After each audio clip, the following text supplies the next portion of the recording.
Welcome to Football Game Plan Scout Team. I'm Emery Hunt, the czar of the playbook, and now that the 2021 NFL Draft is complete, let's take a look back and see how well these teams did this past April. With rookie minicamps done and the 90-man roster with the undrafted free agents locked in as they head into training camp, let's evaluate the entire class and hand out a grade. So without further ado, let's take a look at the Football Game Plan Scouting grading scale to see what these numbers next to the prospects actually mean.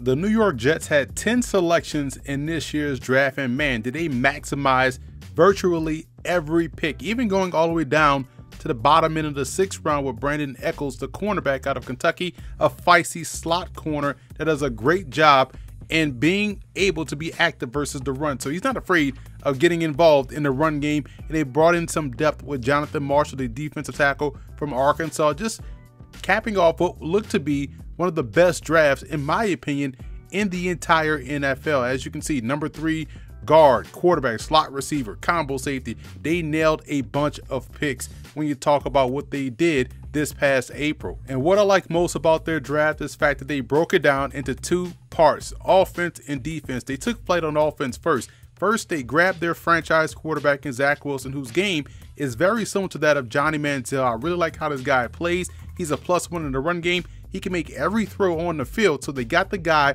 that they feel as though can take him to the next level. You get your franchise quarterback, then you go and get some protection. Elijah Vera Tucker, a guy that can play guard or tackle. You team him up with Mekhi Becton, and now you've solidified 2 spots up front along that offensive line. So you got your quarterback, you got your protection, and now you got to go get some playmakers. Elijah Moore out of Ole Miss, a guy that can do it all. You just want the football in his hands. He's a tremendous slot receiver. He runs very good routes, but also can be trusted with taking the ball in the backfield as a traditional tailback or get him involved in a wide receiver run game. But that may not be the case because they also got a tremendous tailback, a game breaker in Michael Carter. He was my number 2 running back in this draft class, and they were able to get him in the 4th round. So they got their franchise quarterback. They got tremendous help up front along the offensive line, got a playmaker at wide receiver for him to throw to, and a franchise tailback, in my opinion, a game breaker in Michael Carter. So this offense, along with what they've added so far in free agency, along with what they already had on the roster, looks to be much better in 2021 than what we saw last season.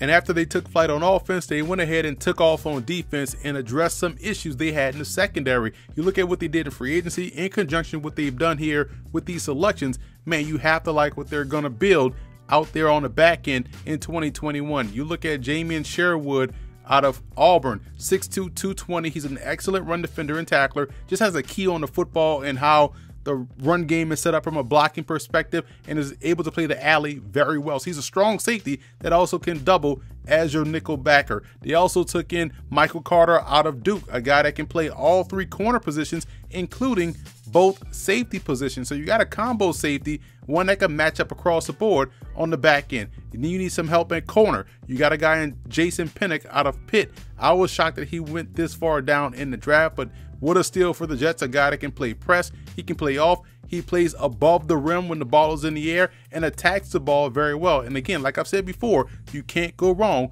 with the defensive back coming from the Pitt Panthers.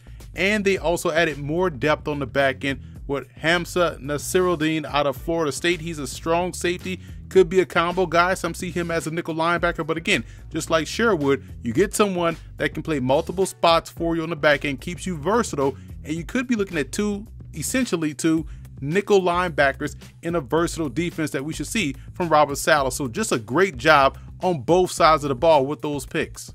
The Jets also cleaned up in the undrafted free agent market as well. You look at Tristan Hodge, the guard from BYU. He was my number 2 guard, and as you can see, I had a high grade on him. You talk about someone that was just a bully in the run game, was a stonewall in pass protection, so he gave Zach Wilson a lot of time back there to make things happen in the passing game. They were able to get him as an undrafted free agent. What a steal for the Jets. Hamilcar Rashed out of Oregon State, good Sam Backer type. That's a strong point of attack player, but could blossom into a pressure player within this defense. Isaiah Dunn, his teammate out of Oregon State, a slot corner that does a great job in mirror and matching with receivers, has good footwork. I think his footwork is his best trait, which then allows him to be in position to make plays on the ball. And Kenny Yeboah out of Ole Miss, a flex tight end that goes into a room with other tight ends that he has a chance to really stand out above the rest. They need help at that position, some consistency, and Yeboah is a very good route runner,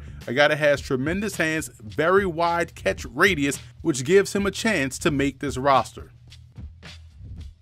I'm giving the Jets an A+ for this draft. Man, you talk about killing it on both sides of the ball. Offensively, getting your franchise quarterback, getting a stellar offensive lineman, getting a game breaker at running back and a playmaker at wide receiver, while on defense, strengthening the secondary with versatile playmakers that can play multiple spots on the back end, and also two in Nasiruddin and also Sherwood that can serve as nickel backers in certain situations. So just a bang up job when you think about the draft picks as well as the undrafted free agents. Tristan Hodge, my number 2 guard, what a steal for the Jets, and having him plug and play. So now you look up front, you got Becton, Hodge, in my opinion, and also Vera Tucker. Just a great job in building a wall in front of your future franchise quarterback in Zach Wilson, along with what you've added in playmakers on the outside.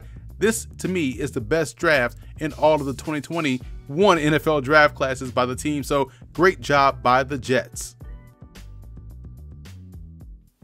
So that's it for this edition of Football Game Plan Scout Team. I'm Emory Hunt, the czar of the playbook. Be sure to follow me on all of my social media accounts, and don't forget to check out and subscribe to the Football Game Plan Network located at youtube.com/footballgameplan. Also subscribe on iTunes to Football Game Plan Podcast and leave us a 5-star rating.